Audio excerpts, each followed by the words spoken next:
বর্ধমান শ্রীখণ্ড নিবাসী মুকুন্দ দাস আর তার পুত্র 12 বছরের ছোট্ট ছেলে যার নাম রঘুনন্দন। দেখুন মা, একটা প্রবাদ আছে না, যার হয় তার 9 হয়, যার হয় না তার 90তেও হয় না। এবার মন দিয়ে শুনবেন কথাটা। এই ছোট্ট ছেলে 12 বছর বয়স, আর মুকুন্দ দাস ভালো কবিরাজি জানতেন। আগেকার সময় তো এত ডাক্তারও ছিল না, এত মেডিসিনও ছিল না। গ্রামে কোনো ব্যক্তি অসুস্থ হলে এলাকার ভিতরে কোনো কবিরাজ বা কোনো বৈদ্য থাকলে তাদেরকে ডাকা হতো এবং বিভিন্ন গাছগাছড়া দিয়ে জড়িবুটি দিয়ে তারা ওষুধ তৈরি করে খাওয়ালে রোগ ভালো হতো। তা মুকুন্দ দাসের ভালো কবিরাজি হাত ভালো ছিল। এখন গ্রামে কোনো ব্যক্তি অসুস্থ হলে মুকুন্দ দাসকে যেতে হতো মা। আর ঘরে ছিল তার গোপীনাথ বিগ্রহ, গোপীনাথের সেবা। তো গ্রামে একজন অসুস্থ হয়েছে বলে মুকুন্দ দাসকে যেতে হবে, ঘরে আছে গোপীনাথ, একসঙ্গে দুটো কাজ। মুকুন্দ দাস চিন্তায় পড়েছে যে আমি একা মানুষ, দুই দিকে কাজ পড়েছে, আমি কোন দিকে যাব আর কোন দিকে যাব না, দুটো একই সঙ্গে কাজ। বাবাকে চিন্তিত দেখে ছোট্ট 12 বছরের ছেলে রঘুনন্দন জিজ্ঞাসা করছে, বাবা তুমি কি কিছু চিন্তা করছো? হ্যাঁ বাবা, আমি চিন্তা করছি। কি হয়েছে আমায় বলো। তুই বুঝবি না। কেন বুঝবো না? তুমি বলো, অবশ্যই বুঝবো। তুই তো শিশু, তোকে কি বোঝাবো বল, কি বলবো তোকে? আর তোকে বলেও আমার কোন কাজটাই বা হবে? বাবা একবার বলেই দেখো না। বলছে দুটো কাজ একসাথে পড়েছে আমার, ঘরে গোপীনাথের সেবা আবার বাইরে অসুস্থ ব্যক্তি, আমি কোন দিকে যাই বল দেখি। বাবা এই তো, এই জন্যই তো বলছিলাম যে আমাকে বলো কি হয়েছে। শোনো বাবা, যে অসুস্থ তুমি তার কাছে চলে যাও, আমি তো আর কবিরাজি জানি না, আর ঘরে গোপীনাথের সেবা, ওর সেবাটা না হয় আজ আমি দিয়ে দেব। নিতাই গৌর হরি।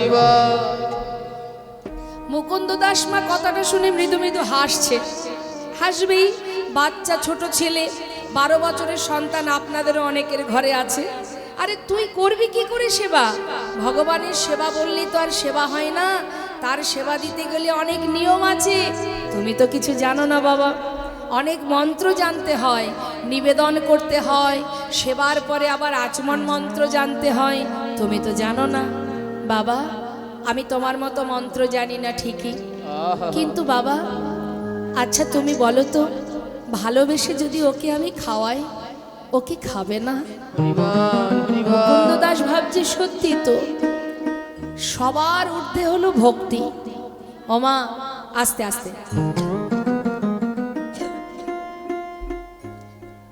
আপনাকে যদি আমার ভক্তি হয়, আপনাকে যদি আমার ভালো লাগে, আপনি নুন অন্ন জোটালেও আমি খেয়ে নেব। আর আপনাকেই যদি আমার ভালো না লাগে, আপনি যদি আমায় ভালো না বাসেন, রাজভোগ দিলেন কিন্তু আমার দিকে কুদৃষ্টি দিয়ে যদি তাকান, ভক্তি ভরে যদি ভালো যদি না বাসেন, আপনি রাজভোগ দিলেও কি আমার ভালো লাগবে মা? আর যদি আপনার হৃদয়ে আমার ভালোবাসা থাকে, আমার প্রতি আপনার হৃদয়ে থাকে ভালোবাসা, আপনি যেমনটা দেবেন আমি তো তাতেই খুশি।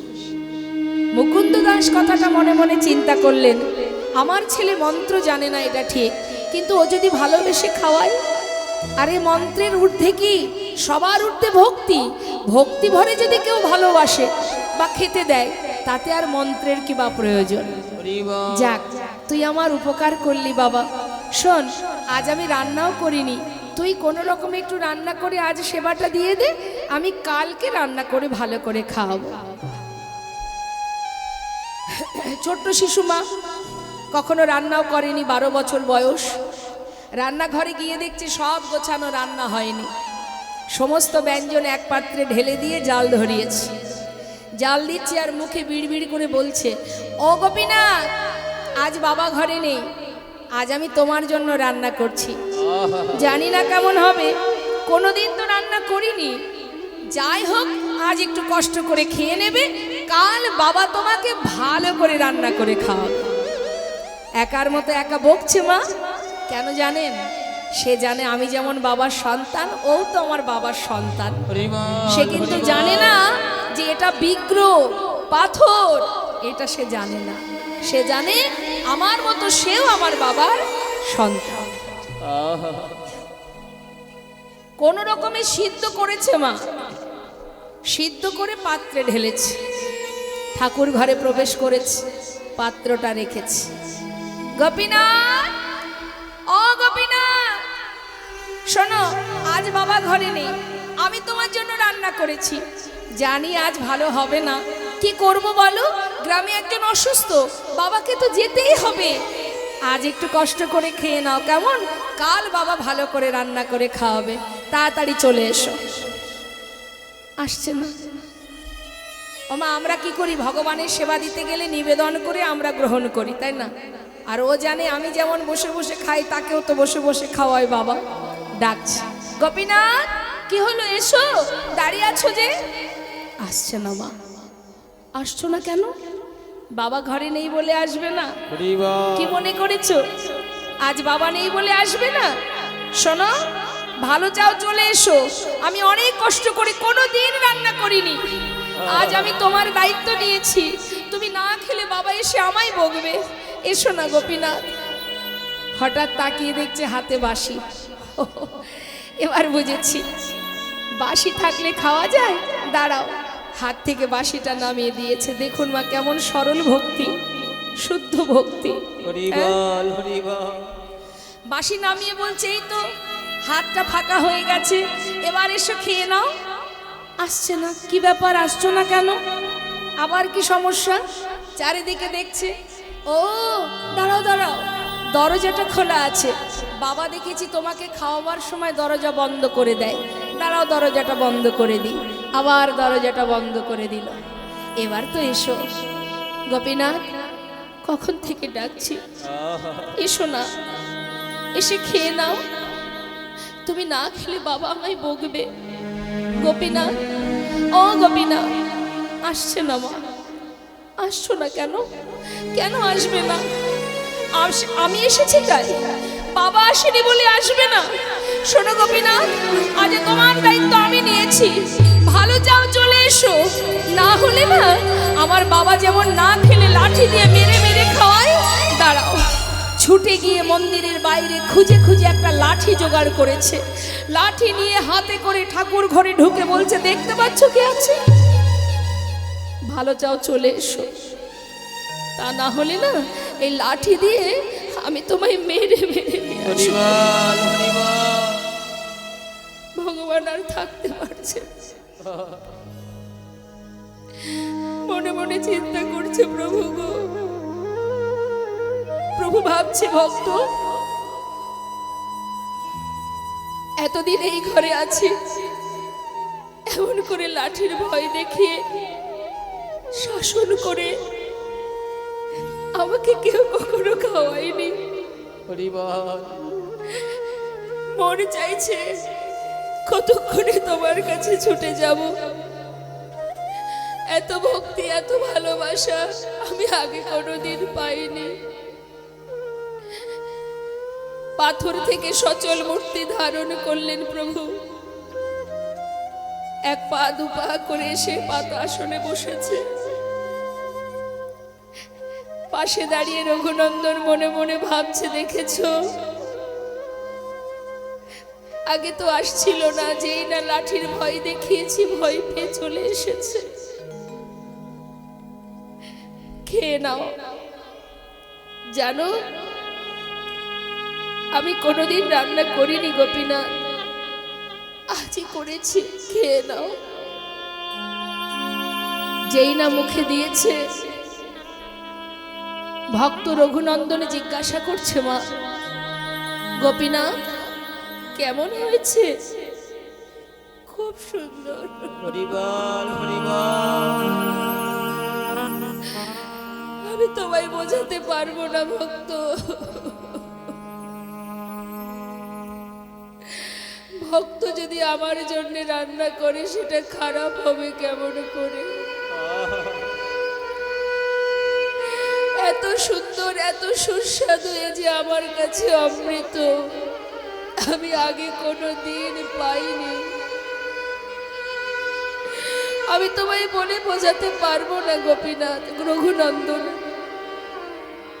খুব ভালো হয়েছে, খেয়ে নাও, তাড়াতাড়ি খেয়ে নাও। বহুদিন পর ভক্তের হাতে রান্না পেয়ে আজ আর প্রভুর কারোর কথা মনে নেই, মনের আনন্দে সেবা করে যায়। হরি বল, হরি বল। রঘুনন্দন পাশে দাঁড়িয়ে আছে, হঠাৎ পাত্রে চোখ পড়ে গেছে। তাকিয়ে দেখছে পাত্রে সব শেষ, আর অবশিষ্ট যেটুকু আছে মুখে দিতে যাবে, ছুটে গিয়ে রঘুনন্দন হাতটা চেপে ধরেছে। গোপীনাথ, আর খেও না, আর খেও না, সবে যদি খাবে আমরা কি খাবো? হরি আমি বল। খাইনি, আমার বাবা খায়নি, সবই তো তোমায় দিয়েছি, আমাদের জন্য রাখবে না? ভগবান বলছে, জানো ভক্ত, আজ না তোমার হাতের রান্না এত সুস্বাদু হয়েছে, আজ আর আমার কারোর কথা মনে নেই। বেশ, আমার হাতে যেটুকু আছে এটুকু আমি তোমার জন্য রেখে গেলাম, তুমি খেও, কেমন? বেশি তো ছিল না বাবা, ভগবান পাথরে মিলিত হলেন, আর যেটুকু ছিল পাত্রে কোনো রকমের সেবা করে থালাটা ধুয়ে রেখেছে। মুকুন্দ দাস কাজ শেষ করে ঘরে ফিরেছে। রঘুনন্দন, বাবা সেবা দিয়েছিস গোপীনাথের? হ্যাঁ, তোমার চিন্তা করতে হবে না, যাক আমার বড় কাজটা করেছিস। যাক, জানিস বাবা, সারাদিন আমি একটু কোথাও প্রসাদ পাইনি, প্রচণ্ড খিদে পেয়েছে, দে একটু প্রসাদ আন, আমি একটু প্রসাদ সেবা করি। বাবা, আজ আর প্রসাদ নেই। কেন নেই? কোনো ভক্ত এসেছিল বাড়িতে? কেউ আসেনি, তোমার ওই গোপীনাথই তো সব খেয়ে নিচ্ছিল। ভাগ্যিস আমি হাতটা ধরেছিলাম, আমার জন্য একটুখানি রেখেছিল, সেটা আমি খেয়ে নিয়েছি। মুকুন্দ দাস মনে মনে চিন্তা করছে, এটা কি করে হতে পারে? এতদিন আমি তাকে সেবা দিয়েছি, সে তো কোনোদিন এসে খায়নি, আর সে খাবেও বা কি করে? সে তো চলতে পারে না, পাথরের বিগ্রহ। কিন্তু আমার ছেলে নিজে খেয়ে ওই পাথরের বিগ্রহের নামে দোষ দিচ্ছে। হরি বল, হরি বল। এটা তো ঘোর অপরাধ, এটা অন্যায়, এটা পাপ। আমার পুত্র নিজে খেয়ে এখন তো আর গোপীনাথ এসে বলবে না, ও মুকুন্দ আমি কিন্তু খাইনি, তোমার ছেলে খেয়েছে। সে কি করে বলবে? সে তো পাথরের বিগ্রহ। যার যেমন ভাব তার তো তেমনই লাভ। মনের সন্দেহটা মনে থেকে গেল মা। পরের দিন সকালবেলা ছেলের অপরাধটাকে হাতে নাতে ধরার জন্য বলে উঠলেন, রঘুনন্দন বাবা, তুই তো ভালো সেবা দিতে শিখেছিস, শোন আজও আমাকে গ্রামে যেতে হবে। তুই এক কাজ কর, আজ আর রান্না করতে হবে না, ওই রান্নাঘরে নাড়ু তৈরি করা আছে, গোপীনাথ নাড়ু খেতে ভালোবাসে, তুই আজকে নাড়ু ভোগ দিয়ে দিস। বেশ ঠিক আছে বাবা। মুকুন্দ দাস কিন্তু মা কোথাও যায়নি। সে কি করেছে, মন্দিরের পিছনে গিয়ে দেয়ালে কান পেতে আছে। কেন? আজ আমার পুত্র যখন মন্দিরে ভোগ নিবেদন করতে যাবে, তখন আমি শুনবো যে আমার পুত্র ছাড়া আর কারোর কণ্ঠ শোনা যায় কিনা। কান পেতে আছে, আর এদিকে নাড়ু সাজিয়ে পাত্রে করে মন্দিরে ঢুকেছে।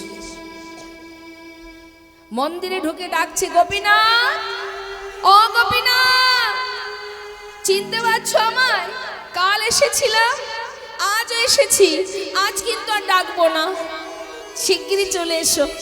বাবা তোমার জন্য নাড়ু পাঠিয়েছে, তুমি নাকি নাড়ু খেতে ভালোবাসো, শিগগিরই এসো।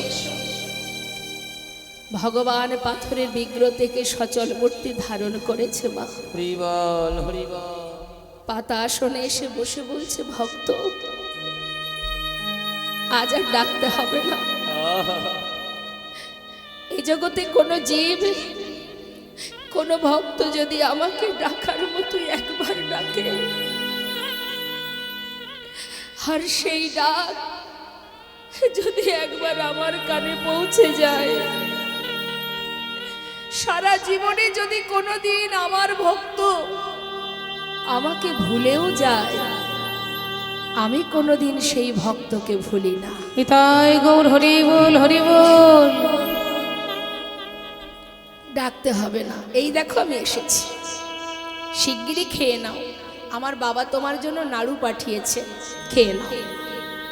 যেই না নাড়ুটা নিতে যাবে, ভগবান মনে মনে ভাবছে, মা বাবাই করুক আর যেই করুক, আমার ভক্তের হাতের ছোঁয়া তো লেগে আছে, হরি বল, হরি বল। আমি তাতেই খুশি।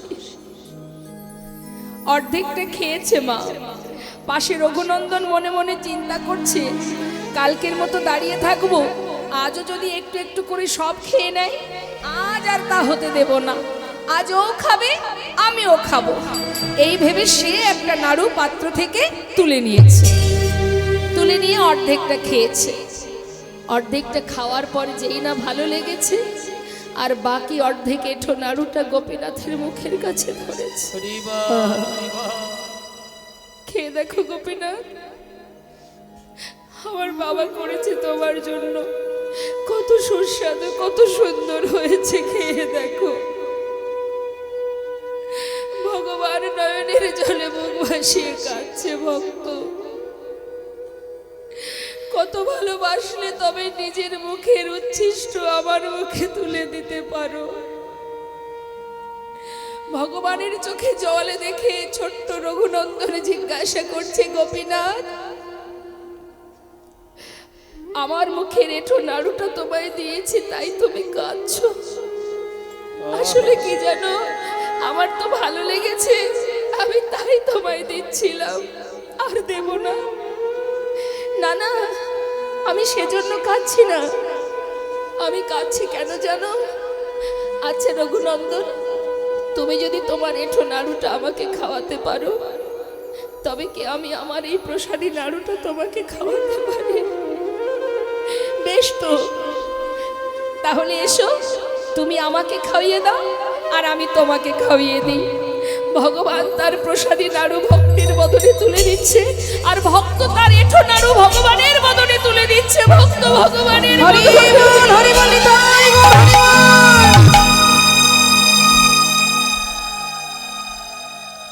হরি বল, হরি বল। মুকুন্দ দাস মন্দিরের বাইরে দেয়ালে কাঠ পেতে শুনছি, কে? আমার পুত্র ছাড়া আরো একজনের কণ্ঠ শোনা যায়, তবে সে কে? ছুটে গিয়ে মুস্তাক হাতে দরজা খুলেছে, আর তার আগেই ভগবান অর্ধনাড়ু হাতে নিয়ে বিক্রে মিলিত হয়ে গেছে। হরি বল। হলো না ভাগ্যে, ছুটে গিয়ে সন্তানের চরণ তলে লুটিয়ে পড়েছে মুকুন্দ দাস। যার হাতে ছিল বাঁশি, তার হাতে অর্ধ নাড়ু দেখে মুকুন্দ দাস নিজেকে স্থির রাখতে পারল না। সন্তানের চরণ তলে লুটিয়ে পড়ে চিৎকার করে, রঘুনন্দন আমায় ক্ষমা করে দে বাবা, আমায় ক্ষমা করে দে। হরি বল, হরি বল। আমি তোকে ভুল বুঝেছি, আমি তোকে পরীক্ষা করেছি। ওরে, এতদিন যার সেবা আমি দিয়েছি পাথর ভেবে, তুই তাকে সেবা দিয়েছিস নিজের জন ভেবে, তাই তো তুই দেখা পেলি, আমি পেলাম না বাবা। আমার বুকের মাঝে আয়, আমার বক্ষ মাঝে আয়।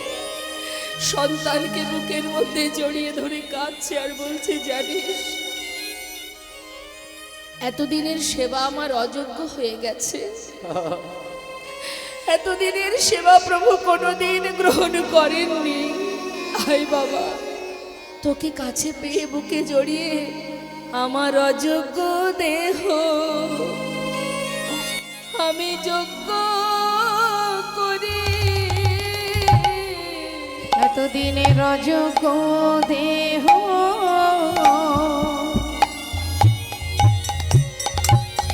আমি যোগ্য করে তোর মতো ভক্ত সন্তানে আমি জড়াই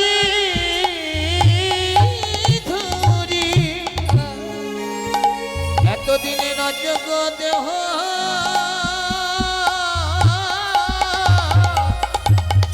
আমি যোগ্য করি আমার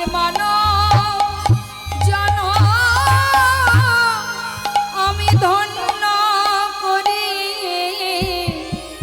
অযোগ্য দেহ যোগ্য করে ভবে আশা যাওয়া আমি সার্থক করি মানব জন ধন্য করে ভবে আশা যাওয়া সার্থক করি। এই মানব জন ধন্য তোর মতো করে ভক্ত সন্তানে জড়াই ধরি এতদিনে রজক দেহ যোগ্য করে আমার মনের জন ধন্য করি ভক্ত সন্তানের জড়ায়ে ধরি জয় গৌর হরি বল হরি বল।